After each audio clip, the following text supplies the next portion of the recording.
Kidlat News Updates. Mga balita ngayon, undeclared cash na $580,000 at 1 million pesos nasabat sa NAIA. 6.793 trillion pesos 2026 proposed national budget aprobado na ng DBCC. Pinay tennis sensation Alex Ayala pasok na sa semifinals ng 2025 Eastbourne Open. Ako po si Cesar Soriano para ihatid ang mga nangunang balita sa buong kapuluan ngayon. Isang lalaking pasahero papuntang Hong Kong ang arestado ng Philippine National Police Aviation Security Group o PNP-ABSI Group sa Ninoy Aquino International Airport Terminal 3 dahil sa pagbibitbit nito ng undeclared bundles of cash kamakailan. Ayon sa PNP-ABSI Group, nahuli ang lalaki matapos ang manual inspection ng mga airport personnel sa bagahe nito. At nang buksan ang laman ng bagahe, tumambad sa mga otoridad ang limpak-limpak na undeclared dollar cash na nagkakahalaga ng $580,000 at 1.2 million pesos. Wala umanong maibigay na paliwanag ang lalaki bukod sa sinabi nitong isa lamang siyang employed driver. Nasa kustodiya na ng Bureau of Customs ang nahuling lalaki para sa investigasyon na maaaring maharap sa paglabag sa Section 4, Chapter 3 ng Manual of Regulations on Foreign Exchange Transactions ng Bangko Sentral ng Pilipinas.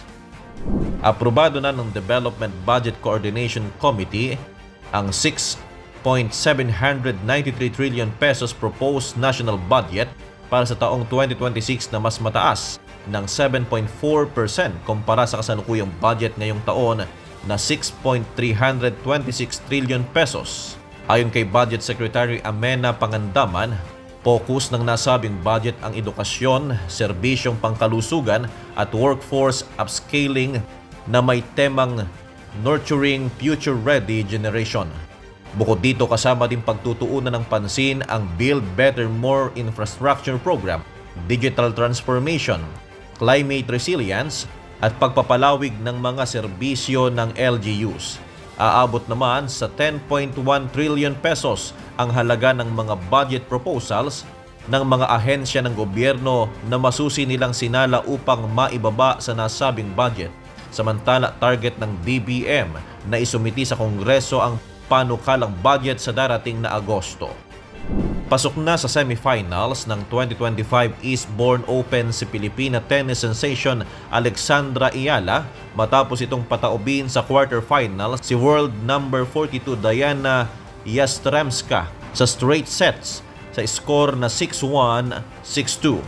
Maagang nagpakitang gilas si Ayala matapos makauna sa first set ng laban sa game score na 3-0 hanggang sa dominahin na nito ang grass court at masungkit ang back-to-back set victories. Makakaharap ni Ayala sa semis ang underdog at world number 111 Barbara Gracheva ng France. Nakatakdang maganap mamayang alas 6 ng gabi oras sa Pilipinas ang semifinals match sa center court sa Devon Shrine Park Lawn Tennis Club in Eastbourne, United Kingdom. Para sa Kidlat News Channel, ito si JP Adaw, nag-uulat. Ako po si Cesar Soriano. Palagi niyong kasama sa bawat pagputo ng balita.